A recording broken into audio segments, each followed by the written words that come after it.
I had just settled into my cozy yellow cottage at the end of a gravel road. I thought I'd found the perfect place to let my creativity flow after years in a busy city. At first, it was nice and peaceful. I spent my days exploring the neighborhood with its 1960s homes and wild, overgrown gardens. I felt hopeful, but on my third night I heard a thump against my living room wall. I shrugged it off. It was probably just my imagination playing tricks on me in this quiet darkness. Still, the thumping didn't stop. It kept coming back, echoing in my mind. I felt a strange pull towards the neighboring house, which looked abandoned.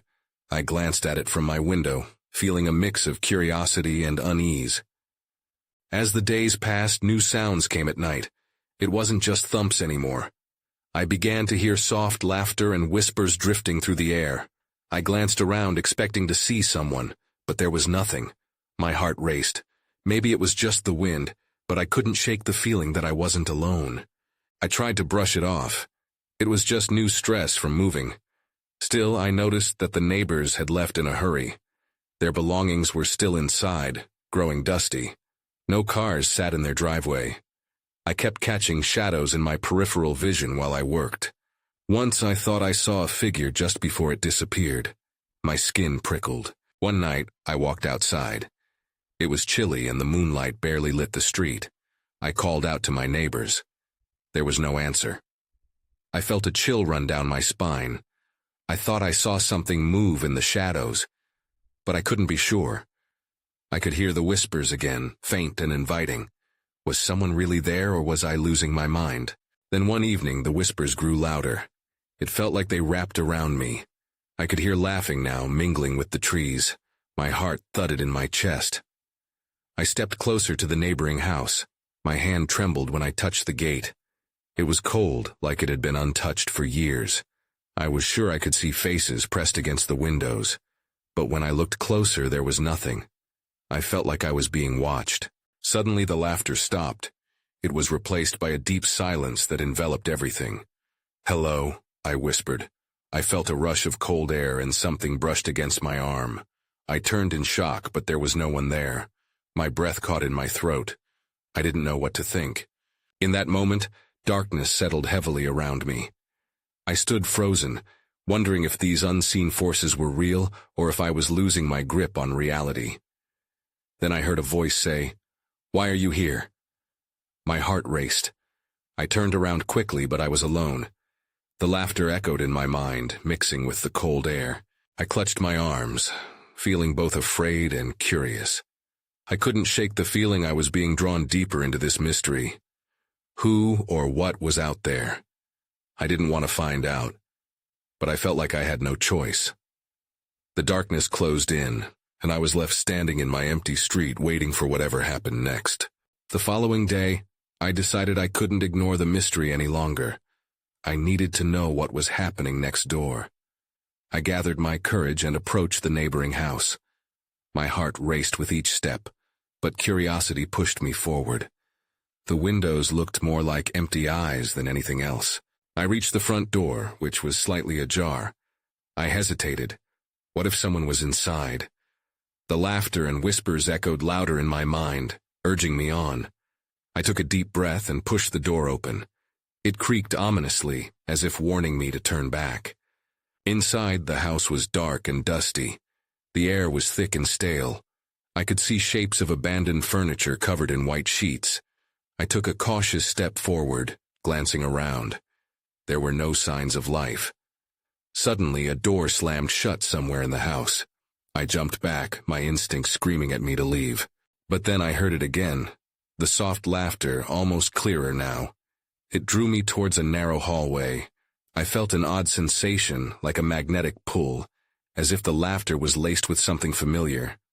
I didn't want to be here, but part of me felt a strange connection. I walked further down the hallway, my footsteps muffled by the thick layer of dust. I reached a room at the end, its door ajar.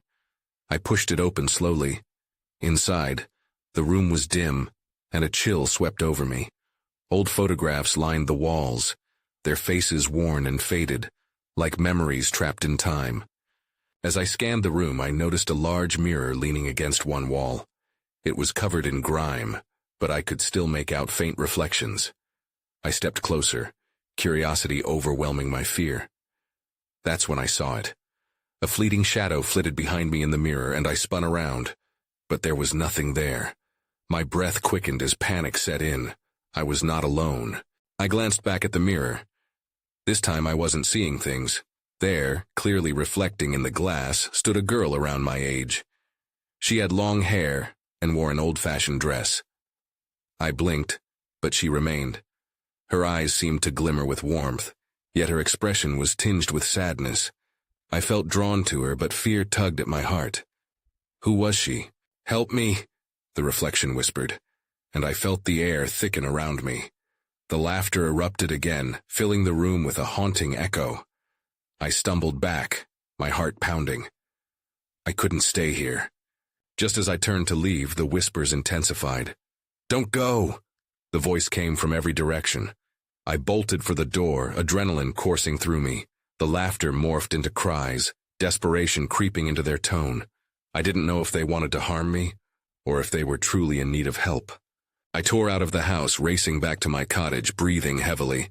I slammed the door shut behind me, my hands shaking. As I leaned against the door, my mind raced. Who was that girl? Why did she need help? The night was closing in, and I knew this wasn't over. I had to find out more, but the thought terrified me.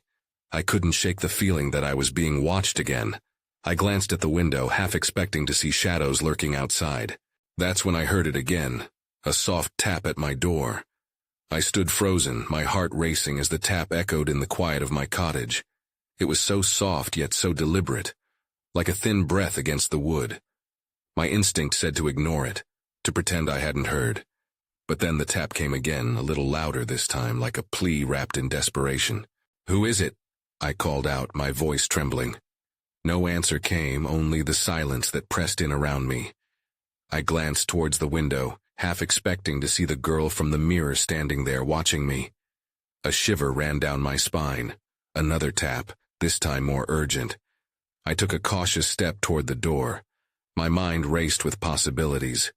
Was it a neighbor, a figment of my imagination, or, worse, something that shouldn't be here at all? I reached for the doorknob, my palms clammy. Slowly, I turned the knob and pulled the door open just a crack. The night loomed dark and still outside, shadows pooling in the corners of the porch. I looked left and right, but there was nothing there, only the chirping of crickets breaking the silence. I stepped outside, my heart still pounding, looking for any sign of life. "Hello?" I called again, unsure if I wanted a response. That's when I noticed something on the ground, a small, old-fashioned locket. It glinted in the moonlight, beckoning me closer. I picked it up, brushing off dust and dirt. It felt cool in my hand, heavier than I expected. Something about it felt familiar, but I couldn't place it. As I examined the locket, a sudden chill swept across my back.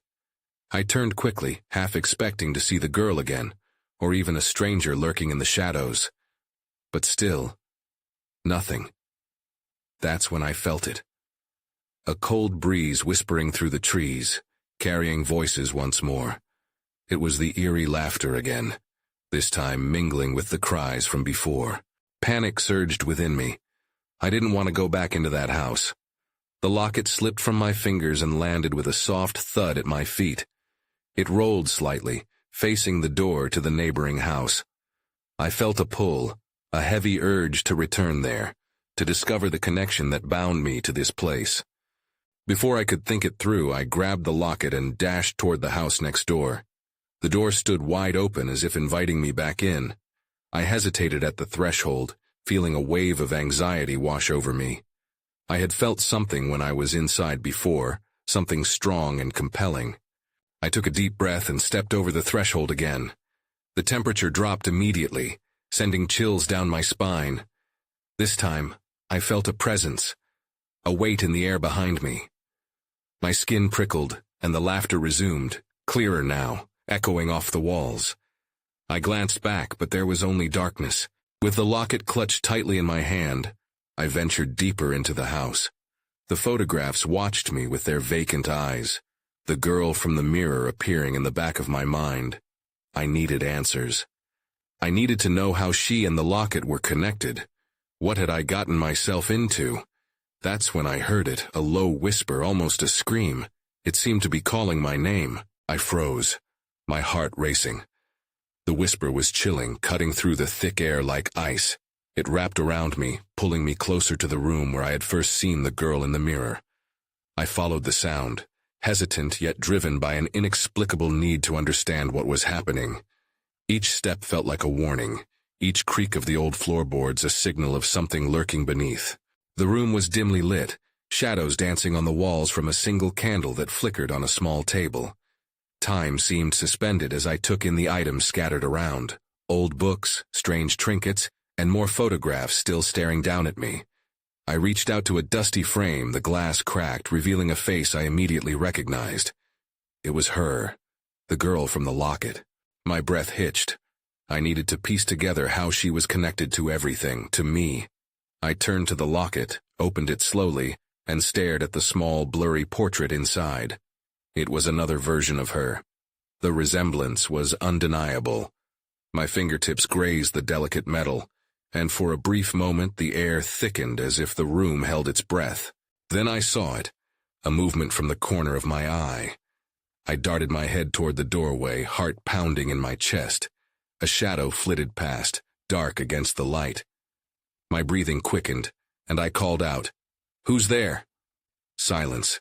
I took a step closer to the open door, clutching the locket like a shield. Was it just my imagination? Or was there really something watching me? But the urge to understand kept my feet rooted to the floor. I could feel the chill intensifying, the atmosphere growing thicker, filled with whispers that circled around my thoughts. Suddenly, the laughter returned, louder now, echoing from the corners of the room. I spun around, the weight of dread pushing me to the ground. But I steadied myself. Whatever this was, I needed to confront it. I closed my eyes for a moment, steeling my resolve. With renewed determination, I called out, "I'm not afraid! Show yourself!" The candle flickered violently, casting an intense light and shadow across the walls. And then, as if responding to my challenge, a figure began to materialize in the doorway. It was hazy at first, like smoke swirling in the air. I could just make out a face, familiar yet foreign, just like the girl but older, with a dark expression that sent a wave of terror through me. I stumbled back, the locket slipping from my fingers and clattering to the floor. The figure stepped closer, and I felt a surge of cold wash over me. This was no longer a game. I had awakened something that wanted to be seen, something tied to this locket, to the laughter, to the dark whispers. Then everything went dark. In the silence that followed, I realized I was not alone anymore. Someone was in the house. I blinked in the darkness, straining to make sense of my surroundings. My heart was pounding, a loud warning in the stillness. I could hear the distant rustle of what felt like footsteps just outside the door, a reminder that I was not alone. Panic surged in my chest, tightening like a vice. "Who's there?" I called again, trying to keep my voice steady. The words felt weak against the quiet, swallowed by the shadows. The silence hung heavily, but then I heard it, a soft, almost breathy giggle coming from the hall. It sounded like the laughter that had echoed just moments before. My throat tightened. I couldn't tell whether it belonged to a child or something darker, but it sent shivers down my spine. I fumbled my way back to where I had dropped the locket. My fingers grazed the cool surface of the metal, before I clutched it tightly, as if its weight could anchor me to reality. I glanced at the door, still open, the darkness beyond seeming to pulse with life. I needed to act. Caution warred with curiosity. As much as I wanted to flee, I felt an urge to uncover the mystery that had enveloped me. I stepped back toward the doorway, drawn by that laughter again. Taking a deep breath, I pushed myself to move forward. "Show yourself!" I shouted again, more forcefully this time, hoping to draw out whatever lingered in the dark. The giggle returned, echoing in the hallway with a tinge of mockery. "You think you're brave." It played with my words, a taunt wrapped in innocence. Sweat ran down my back, and for a moment I considered retreating to the safety of my own room. But there was no turning back now. My curiosity was stronger than my fear. With a shaky breath, I stepped into the hallway, the shadows swirling like a living thing around me. I moved slowly, the floor creaking under my weight. Each step was deliberate, as if the house itself was holding its breath. Then, just as I reached the top of the staircase, I noticed something glimmering at the bottom. I squinted, leaning forward to get a better look. It was another locket, identical to the one I held, but this one lay abandoned, pulsing faintly with a light of its own. A jolt of recognition hit me. Could it belong to the girl? Or maybe to someone else entirely? I hesitated, uncertainty flooding my mind. What if picking it up triggered something worse? But as I stared at it, the laughter faded, replaced by a soft whisper that called my name. "Help me!" My breath caught. The plea was clear, desperate. I wanted to turn back, to flee from this nightmare, but I couldn't shake the feeling that I needed to understand.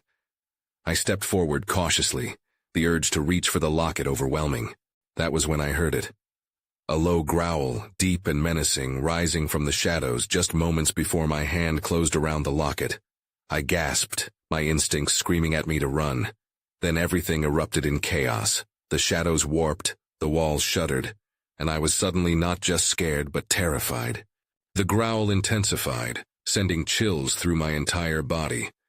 I yanked my hand back just as the locket slipped from my grasp. It clinked loudly against the wooden floor, the sound echoing ominously in the hallway. My heart raced, and I froze, too frightened to move. Then, without warning, everything went dark. An unnatural darkness enveloped me, thicker than I ever thought possible. I could feel it wrapping around my limbs, making me feel like I was sinking into quicksand.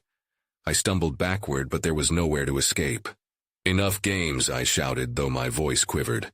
Silence replied, heavy and oppressive. It felt like an eternity before the darkness began to lift, allowing slivers of dim light to seep through. I blinked rapidly, struggling to adjust my eyes. When the shadows receded slightly, I noticed something else. A flickering light in the corner of my vision. My breath hitched as I turned my head slowly to find the source. There, just beyond the staircase, stood a figure. At first, it was just a silhouette, vague and formless. But gradually, detail emerged. It was a girl, barely visible, her outline glowing ever so softly. She looked no older than 10, her hair cascading like a halo around her small face. But her expression was one of despair. "Please," she mouthed, her voice barely a whisper. "You have to find it." Fear knotted in my stomach. "Find what?" I managed to ask, my voice hoarse. The girl pointed toward the hallway, a movement that sent an icy shiver down my spine. "It's hiding, but it needs you." I tensed at her words, instinctively glancing back toward the now silent darkness. What was hiding, and why did it need me? My mind raced as I battled the urge to flee from this eerie scene. Suddenly the growling returned, deeper and more menacing than before. I could feel the vibrations rumbling through the floor, shaking me to my core. The girl's image flickered like a candle in the wind, her features momentarily obscured by a sudden wave of shadow. "Don't be afraid," she urged, her voice stronger now but still strained. "You've already found the first part." "Part?" I echoed, confused and terrified. My gaze darted between her and the locket that lay on the ground, still shining faintly. Before I could move, the house shuddered again, rattling the walls. The girl's expression shifted. Panic filled her eyes. "You have to hurry," she cried, as the shadows threatened to pull her back into the darkness. With a jolt of determination, I lunged for the locket and gripped it tightly. "What do?" I shouted, desperation seeping into my voice. I felt the presence of something malevolent close in, the growl now accompanied by muffled whispers that twisted around me. Just as I braced myself for whatever might come next, the girl pointed once more, urging me forward into the unknown. Then, just as quickly as she'd appeared, she vanished, leaving me standing alone in the trembling dark. I had to make a choice, to stay and confront whatever lurked here or to retreat to safety. and lose a chance to uncover the truth. The air felt charged, electric with anticipation. As I hesitated, I realized the answer was already clear. I had to find the girl again, and I had to do it fast. I took a deep breath and stepped into the dimly lit hallway, my pulse racing like thunder in my ears.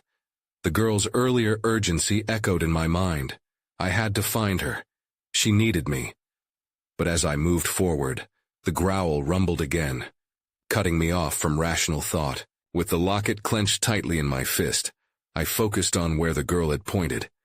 It felt like I was wading through a thick fog, my instincts screaming at me to turn back. Still, I pressed on, willing myself to ignore the tightness in my chest. The first door on my left creaked open slightly as I approached, almost beckoning me inside. I hesitated, sensing a presence lurking just behind it. A gust of wind seemed to push me forward, nudging me toward the threshold. I stepped inside, the air heavy with stale memories. The room was sparse, illuminated by a flickering bulb overhead. Dust hung in the beam of light like glitter, but it was the emptiness that made my skin crawl. There were scattered toys on the floor and a small bed against the wall. It was a child's room, and an unsettling chill swept through me. "What do you want?" I whispered, feeling foolish but compelled to address the empty space. The growl grew louder, vibrating under my feet and pulling my attention back to the hallway. Suddenly, something moved in the corner of my eye. I whipped my head around just in time to see a shadow dart away. My breath caught in my throat, and I instinctively backed out of the room. I turned and fled down the hallway just as the growl crescendoed. It throbbed through the walls like a storm, and the very foundation of the house seemed to shake. I thought of the girl, of her pleading eyes, and that she had urged me to hurry. I had to get to the end of the hall. Rounding the corner, I spotted another door slightly ajar. A dim light flickered just beyond it. My heart raced as I pushed through the opening. Inside, the sight took my breath away. The light came from a small lantern on a table, illuminating photographs that adorned the walls. Each picture showed the girl, smiling and vibrant, living a life I could hardly imagine in the shadows of this house. But as I leaned in closer, my gaze fell on a single photo that sent a chill down my spine. It showed the girl's hands clutching a small, familiar object, a locket. "Oh," I breathed, realizing it must be the one I had. But as I reached for it, the growl morphed into something more terrifying, a howl that reverberated through the air like a banshee's cry. I stumbled back, my heart pounding as the temperature dropped around me. "What do you want?" I shouted again, feeling the mounting dread settle in my bones. Then, like a ghost rising from the grave, the girl reappeared, her figure solid this time, shimmering with an ethereal light. "You have to bring it back," she said urgently, her voice breaking through the chaos. "It's the only way." Before I could ask anything else, she pointed toward a doorway at the far end of the room. I felt a pull, an instinct that urged me forward. But just then, from behind me, I heard it. A heavy, ominous growl. I turned slowly, my blood running cold as I saw the shadows coalesce into something monstrous. "Run!" the girl screamed, her voice piercing through the noise. Without a second thought, I turned and bolted toward the doorway, reality swirling around me. I didn't have a plan. I didn't know what I was up against. All I knew was that I had to escape. But part of me wondered, what if I was running toward a worse fate? The moment I pushed through the doorway, I was enveloped by darkness. The flickering light from the previous room vanished behind me, leaving me in a void. My heart raced with each hurried step, and the growl behind me transformed into a monstrous roar that echoed off the walls. I stumbled forward, my hands instinctively reaching for something, anything to anchor me. My fingers brushed against the rough surface of the walls, and I closed my eyes, trying to feel for a door or a window. I was completely lost. As my breath came in quick gasps, a faint glimmer of light appeared ahead. I squinted, hoping it was a way out. My instincts whispered that I needed to keep moving, but fear weighed heavily on my legs. I entered a wider space and the light grew brighter. Suddenly, I stumbled into an open area with an old, moth-eaten couch sitting in the center. A wooden table held dusty trinkets, some I recognized, others foreign. But there was no time to examine them. The growl intensified, raw and primal, clawing at my sanity. "Please," I panted, spinning around, "just leave me alone." It was irrational, pleading with shadows, but my voice echoed in the stillness, swallowed by the encroaching darkness. Out of the corner of my eye, I saw movement. My pulse quickened and I turned sharply, but nothing was there. Just silence, thick and suffocating. My eyes darted around, searching for any sign of the girl or whatever lurked behind me. The girl's plea rang in my ears. I had to bring the locket back, but why? And to whom? Panic began to creep in again. I took a shaky step towards the light, feeling my way across the table and knocking something metallic to the ground. It clanked loudly, a jarring sound in the oppressive silence. As I bent down to retrieve it, the room around me began to shake, and I felt a presence that made the hairs on my arms stand up. I froze, recognizing that I was not alone. The growl morphed back into that haunting howl, and I knew something was coming for me. In a moment of clarity, I remembered the girl's photo, the locket she clutched. I had to understand what was at stake. I dropped the object in my hand, too terrified to dwell on what it was, and bolted toward the fading light. Just as I reached the edge of illumination, something brushed against me, a cold, clammy sensation that sent chills racing down my spine. I gasped, spinning around as if to confront whatever it was. But nothing appeared, just shadows shifting against the walls. So many questions flooded my mind. Who had the locket belonged to? What was the connection back to the girl? The growl pulsed behind me, radiating an energy that terrified me. Suddenly the ground beneath me shifted, and I tumbled forward into the light. My breath caught as I landed in what appeared to be another room. But this time, I spotted a door across the way. I had to make it there. But out of the corner of my eye, I noticed something at my feet. A scrap of torn paper, half hidden in the dust. I reached out and snatched it up. That's when I saw it. It was a note. The handwriting was shaky, barely legible, but I could make out 2 words. Help her. Just then the howl grew louder, more visceral, and I felt the pressure in the air shift. I had only seconds. I glanced back at the door, knowing I had to choose between facing the unknown behind me or finding the girl. I opted for the door. But as I dashed toward it, the growling turned into a low growl that vibrated through my entire being, and the shadows began to shift in my direction again. I pushed against the door, urgency clawing at my mind, and prayed it would open. What was waiting for me on the other side? I flung the door open, tension wound tight in my chest. The room beyond was dim but warm, nothing like the frigid darkness I had escaped. I hesitated at the threshold, scanning the space for any signs of danger. Dust motes danced in the air, illuminated by faint light filtering through a grimy window. The room looked like a living area, old furniture, peeling wallpaper, and the lingering scent of something sweet and decayed. My heart raced with the thrill of discovery, yet fear gnawed at my resolve.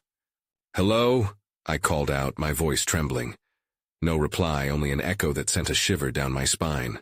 I stepped inside, every instinct screaming to turn back, but that note lingered in my mind. Help her.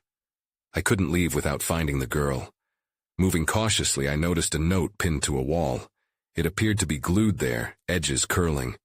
I approached it with careful steps. My fingers trembled as I pried it loose. It read, "She's waiting. Time is running out."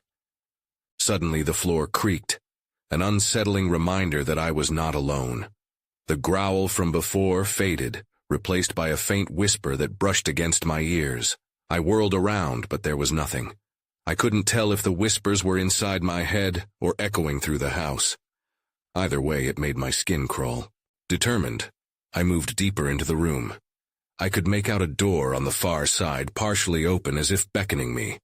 I took a breath and headed that way, trying to suppress the growing dread. Just as I reached for the doorknob, a noise erupted from behind me. It sounded like a soft sob. Panic surged through me. Was it the girl? I spun around to find the source but saw nothing, only an empty room. I felt a cold wind gust past me, brushing my arm like a hand.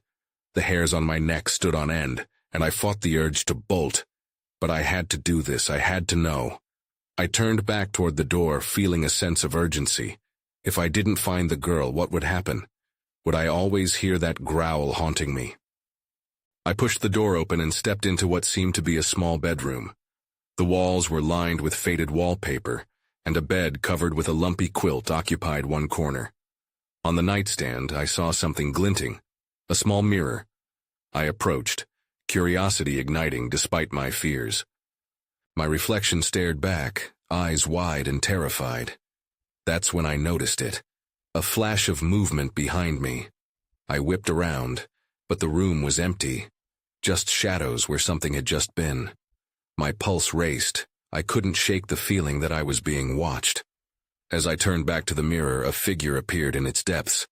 A girl, her face twisted in sorrow. Her spectral form flickered, eyes pleading. "Help me," she whispered, and my heart sank. I stepped closer to the mirror, feeling an overwhelming urge to reach through. Then the air grew thick, pressing in around me. The sobs turned to wails, and I stumbled backward, fear clawing at my throat. What had I unleashed? I needed answers, and quickly. Just when I thought I was alone, I felt the shadows shift and surge. The growling returned, now close and furious. I glanced at the mirror one last time, realizing I could no longer ignore the connection between the girl and the locket. That note flashed in my mind. She's waiting. But what was she waiting for, and what would happen if I failed? Behind me, the growl grew louder, more threatening, and I knew I had to find a way out or face whatever was lurking in the shadows. Without thinking, I bolted for the door, the echoes of the girl's cries fading behind me. The corridor was now a blur, my heart pounding as I retraced my steps, desperate to escape whatever shadow chased me down this haunting path. The house seemed alive, doors creaking ominously as I skidded around corners, haunted by the memories of whispers and laughter that laughed at my fear. I hurried back to the room where I first saw the girl in the mirror. Panting, I stumbled into the dim light, my skin prickling with the awareness of being watched, an echoing sense of urgency in the air. There was no sign of the girl now, only the cold feeling of loss and desperation that filled the empty space. With the locket still clutched tightly in my hand, I turned to the dusty wall covered in photographs, searching for familiar faces, for a clue, something that would connect me back to her. That girl needed help, or at least that's what her pleading eyes suggested. But what did need her help for? I concentrated, the weight of the locket heavy in my palm. It felt like it vibrated slightly. I leaned in closer to the photographs. Each face told a forgotten story, but none of them triggered any recognition. Frustration boiled inside me. I wanted to scream, to demand answers from the air itself. "Show yourself," I shouted, trembling against the uncertainty of my surroundings. "I'm not leaving without knowing."